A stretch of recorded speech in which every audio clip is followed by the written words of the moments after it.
It cost relatively dash and you can saved a lot. এই সেন্টেন্সে relatively হচ্ছে adverb. এই অ্যাডভার্বের পরে কিছুটা পরিমাণ বা সামান্য পরিমাণ বোঝাতে বসবে হচ্ছে আ লিটেল। আ লিটেল অর্থ হচ্ছে সামান্য পরিমাণ বা কিছুটা পরিমাণ। সো কারেক্ট অপশন হচ্ছে B, a little. It costs relatively a little and you can save a lot. এটার খরচ অপেক্ষাকৃত সামান্য এবং আপনি অনেক টাকা বাঁচাতে পারবেন। The glass on the table contains dash water.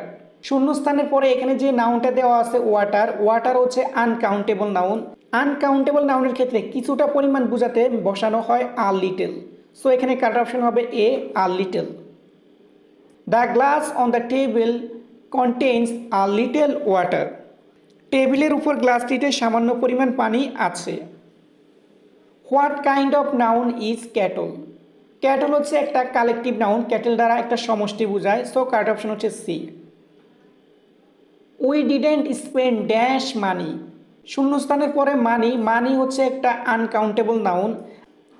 অপশনগুলোতে বিতে দেওয়া আছে মেনি, সিতে দেওয়া আছে ফিউ, ডিতে দেওয়া আছে only few. Many, few, only a few এগুলো ব্যবহার করা হয় কাউন্টেবল নাউনের ক্ষেত্রে। আমাদের যেহেতু শূন্যস্থানের পরে এখানে মানি আনকাউন্টেবল নাউন, আনকাউন্টেবল নাউনের ক্ষেত্রে বেশি পরিমাণ বোঝাতে মাছ ব্যবহার করা হয়ে থাকে। সো কারেক্ট অপশন হচ্ছে এ, উই ডিডেন্ট স্পেন্ড মাছ মানি। আমরা বেশি টাকা খরচ করিনি। After the invention of the computer dash publisher prefer hand written manuscript. Computer আবিষ্কারের পর হতে হাতে লেখা পাণ্ডুলিপি পছন্দ করেন এমন প্রকাশক নেই বললেই চলে। এই সেন্টেন্সে শূন্যস্থানের পরে যে নাউনটা দেওয়া আছে পাবলিশার, পাবলিশার হচ্ছে plural countable noun. Plural countable নাউনের ক্ষেত্রে একেবারে নাই অর্থে ব্যবহার করা হয় ফিউ। সো আমাদের কারেক্ট অপশন হচ্ছে D. After the invention of the computer few publishers prefer hand written ম্যানুস্ক্রিপ্টস। প্রিয় শিক্ষার্থীরা, এখন আমরা সলভ করব ঢাকা বিশ্ববিদ্যালয় অ্যাডমিশন টেস্টে আসা নাউন অ্যান্ড ডিটারমিনার থেকে বিগত সালের এমসিকিউ কোয়েশ্চেনগুলো। Choose the correct sentence. সঠিক বাক্যটি নির্বাচন করুন। I bought two pair of trousers. এই সেন্টেন্সে এই যে টু হচ্ছে একটা কাউন্টেবল ডিটারমিনার। কাউন্টেবল ডিটারমিনারের পরে সবসময় প্লুরাল কাউন্টেবল নাউন বসে, অর্থাৎ এই যে পেয়ার নাউনটি আছে এর সাথে আমাদের এস বাই এস যোগ করতে হবে, কারণ তার আগে যেহেতু টু আছে। এখানে পেয়ারের সাথে এস বাই এস যোগ না করার কারণে এই ওয়ার্ডটি এখানে ভুল আছে। বি নাম্বার অপশনে আছে can you give me some advices. Advice হচ্ছে একটা অ্যাবস্ট্রাক্ট নাউন। অ্যাবস্ট্রাক্ট নাউনের সাথে কখনো এস বাই এস ব্যবহার করা যায় না। এখানে অ্যাডভাইসের সাথে এস দেওয়ার কারণে আমাদের বি নাম্বার অপশনে ভুল আছে। C I read poetry about a horse. এখানে যেহেতু একটা নির্দিষ্ট কবিতা বোঝাচ্ছে তাই পোয়েট্রি ব্যবহার না করে বাক্যটিতে হবে I read a poem about a horse. Poetry একটা আনকাউন্টেবল নাউন, বাট এখানে আমাদের নির্দিষ্ট করার জন্য এ পোয়েম দিলে বাক্যটা কারেক্ট হতো, I read a poem about a horse. D helmet is one of Shakespeare's most famous works. Helmet হলো শেক্সপিয়ারের অন্যতম বিখ্যাত সাহিত্যকর্ম। সেন্টেন্সের এখানে ওয়ান অফ আছে। আমরা জানি ওয়ান অফ এর পরে প্লুরাল নাউন বসাতে হয়, অর্থাৎ ওয়ান অফ এর পরে যে নাউনটা আসবে ওই নাউনটার সাথে অবশ্যই এস বাই এস থাকবে। এখানে ওয়ার্কের সাথে কিন্তু এস দিয়ে প্লুরাল করা হয়েছে, তাই গঠনগত দিক দিয়ে আমাদের অপশন ডিটাই কারেক্ট। হেলমেট is one of Shakespeare's most famous works. The bookshop sells no books dash Bangla, French and English. বইয়ের দোকানটি বাংলা, ফরাসি এবং ইংরেজি ছাড়া অন্য কোনো বই বিক্রি করে না। আমাদের এখানে একটা সুন্দর স্ট্রাকচার ব্যবহার করা হয়েছে। এটি ছাড়া অন্য কোনো কিছু বিক্রি করা হয় না বা এগুলো ছাড়া অন্য কিছু। এক্ষেত্রে স্ট্রাকচারটি হচ্ছে প্রথমে বসবে নো, তারপরে বসবে নাউন, এরপর আমাদেরকে বসাতে হবে আদার দেন, অর্থাৎ এটি ছাড়া অন্যটি, এগুলো ছাড়া অন্য কোনোটি নয়, এরকম অর্থ প্রকাশ করতে নো প্লাস নাউন এরপরে বসবে আদার দেন। তাই আমাদের কারেক্ট অপশন হচ্ছে A, other than. The book shop sells no books other than Bangla, French and English.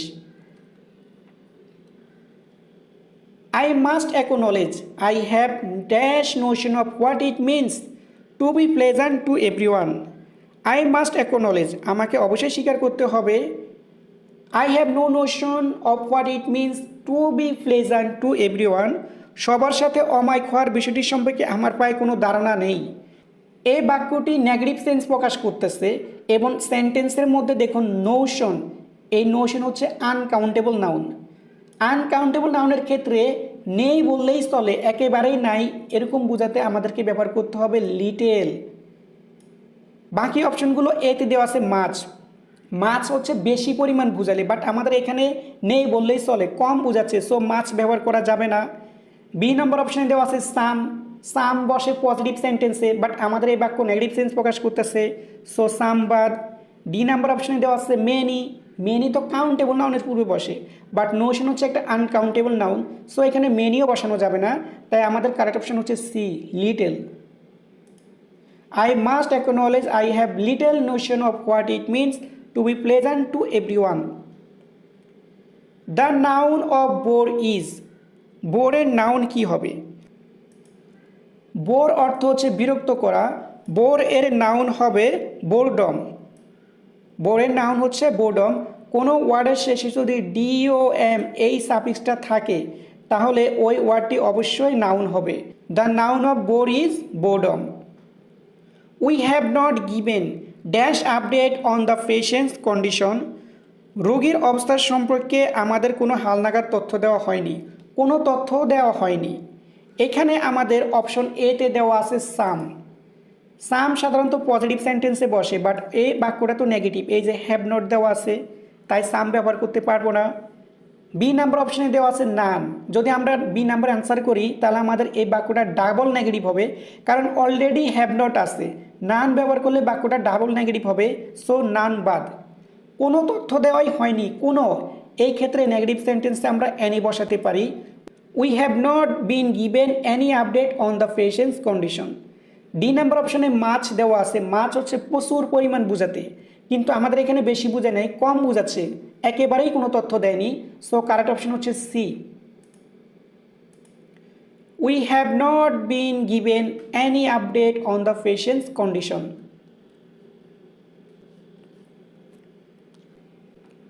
The word tormentor is, tormentor কোন ধরনের পার্টস অফ স্পিচ? টোরমেন্টর শব্দের অর্থ হচ্ছে অত্যাচারী। শিক্ষার্থীরা খেয়াল করুন, টোরমেন্টর শেষে ও আর আছে, কোনো ওয়ার্ডের শেষে যদি ও আর অথবা ই আর সাফিক্স থাকে ওই ওয়ার্ডটি হবে একটা নাউন এবং নাউনটি হবে অ্যাবস্ট্রাক্ট নাউন। যেহেতু আমাদের বলছে the word tormentor is, tormentor কোন ধরনের parts of speech, so correct option হবে A noun. Which of the following is not an abstract noun? নিচের কোনটি অ্যাবস্ট্রাক্ট নাউন নয়? অপশন এতে দেওয়া আছে গুডনেস, গুডনেস একটা অ্যাবস্ট্রাক্ট নাউন। বিতে দেওয়া আছে ফ্যামিলি, ফ্যামিলি কিন্তু কোনো অ্যাবস্ট্রাক্ট নাউন না, ফ্যামিলি হচ্ছে একটা কালেকটিভ নাউন, ফ্যামিলি দ্বারা সমষ্টি বোঝায়। সি নাম্বার অপশনে আছে ব্রেভারি, এটা একটা অ্যাবস্ট্রাক্ট নাউন। ডি নাম্বারে আছে চাইল্ডহুড, চাইল্ডহুডও হচ্ছে অ্যাবস্ট্রাক্ট নাউন, সো আমাদের কারেক্ট অপশন হবে বি, কারণ আমাদের বলছে কোনটি অ্যাবস্ট্রাক্ট নাউন নয়, বি নাম্বার অপশনটা হবে, কারণ বি হচ্ছে একটা collective noun. Find the correct sentence, সঠিক বাক্যটি নির্বাচন করুন। The intruder stood quietly for few moments, অনুপ্রবেশকারীটি কয়েক মুহূর্ত চুপচাপ দাঁড়িয়েছিল। এই সেন্টেন্সের মধ্যে এই যে মোমেন্ট যে নাউনটা, এই নাউনটা হচ্ছে প্লুরাল কাউন্টেবল নাউন। আমরা জানি প্লুরাল কাউন্টেবল নাউনের ক্ষেত্রে কিছু বোঝাতে বা কিছু পরিমাণ বোঝাতে এ ফিউ ব্যবহার করা হয়, ফর এ ফিউ মোমেন্টস কিছু মুহূর্ত বা কিছু সময়। বাট অপশন এতে খেয়াল করুন, the intruder stood quietly for few, few মানে একেবারেই না, এটা হচ্ছে প্রপারলি নেগেটিভ, একটু সময়ও দাঁড়ায় নেই, বাট বাক্যের অর্থ একটু সময় না কিছু সময় দাঁড়িয়েছে, তাই এ নাম্বার অপশনটা আমাদের ইনকারেক্ট।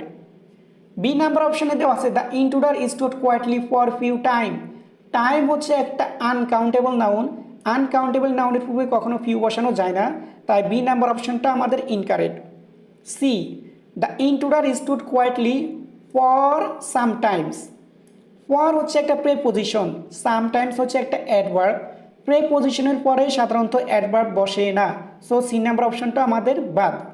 ডি নাম্বার অপশনে দেওয়া আছে the intruder stood quietly for moments, এই বাক্যটার গঠনগত দিক দিয়ে আমাদেরকে এখানে একটা ডিটারমিনার ব্যবহার করতে হবে, যেহেতু বাক্যের অর্থ হচ্ছে কিছু সময় দাঁড়িয়েছিল, তাই ডি নাম্বার অপশনটা আমরা আনসার করতে পারবো না। ই নাম্বার অপশনে দেওয়া আছে the intruder stood quietly for a few moments, অনুপ্রবেশকারীটি কয়েক মুহূর্ত চুপচাপ দাঁড়িয়েছিল। এই যে কয়েক মুহূর্ত বা কিছু সময় বোঝাতে কাউন্টেবল নাউনের পূর্বে আমাদেরকে পরে ফিউ বসাতে হবে। দেখবেন ফিউ এবং এই ফিউর পরে যে নাউনটা বসবে ওই নাউনটা অবশ্যই প্লুরাল হবে। According to some studies, dolphin, whales and dash other sea creatures use highly sophisticated navigation system. এই বাক্যে সি ক্রিয়েচার এই নাউনটি হচ্ছে একটা plural countable noun. Plural countable নাউনের ক্ষেত্রে বেশি পরিমাণ বোঝাতে আমাদেরকে ব্যবহার করতে হবে মেনি। অপশন এতে দেওয়া আছে অ্যানি। অ্যানি হচ্ছে যে কোনো নেগেটিভ এবং ইন্টারগেটিভ সেন্টেন্সে সাধারণত ব্যবহার করা হয়ে থাকে, বাট আমাদের বাক্য যেহেতু পজিটিভ তাই অ্যানি ব্যবহার করা যাবে না। বিতে দেওয়া আছে এ লিটেল। লিটেল কোথায় বসে? লিটেল বসে আনকাউন্টেবল নাউনের পূর্বে, বাট আমাদের এখানে নাউনটা হচ্ছে কাউন্টেবল, সো লিটেল এখানে বাদ। ডি নাম্বারে দেওয়া আছে মাছ। মাছ আনকাউন্টেবল নাউনের পূর্বে বসে, সো মাছ এখানে হবে না, কারণ আমাদের নাউন সি ক্রিয়েচার হচ্ছে কাউন্টেবল নাউন। কাউন্টেবল নাউনের ক্ষেত্রে বেশি পরিমাণ বোঝাতে মেনি ব্যবহার করা হয়, so the correct answer is many. Dash can be grown on arid land. শুষ্ক জমিতে কেবল হাতে গোনা কিছু ফসল ফলানো যায়। এই বাক্যটা কিছু বোঝাচ্ছে। অপশন এতে দেওয়া আছে অনলি এ ফিউ ক্রপস। এইটাই আমাদের কারেক্ট অপশন হবে, কারণ হচ্ছে অনলি এ ফিউ ক্রপস কিছু শস্য can be grown on arid land, শুষ্ক পায় জমিতে ফলানো যায়। অপশন বিতে দেওয়া আছে অনলি ফিউ ক্রপ। ক্রপ একটা কাউন্টেবল নাউন ঠিক আছে, কিন্তু ফিউর পরে বা এই ফিউর পরে নাউনের প্লুরাল ফর্ম হয়, যেহেতু ফিউর পরে এখানে ক্রপের সাথে এজ যোগ করা হয় নাই, তাই বি নাম্বার অপশনটা বাদ যাবে। সি নাম্বার অপশনে দেখেন লিটেল। ডি নাম্বার অপশনে দেওয়া আছে লিটেল। লিটেল তো কাউন্টেবল নাউনের ক্ষেত্রে বসে না, লিটেল বসবে আনকাউন্টেবল নাউনের ক্ষেত্রে, তাই সি এবং ডি অপশনটাও ভুল। সো কারেক্ট অপশন হচ্ছে A, only a few crops can be grown on arid land.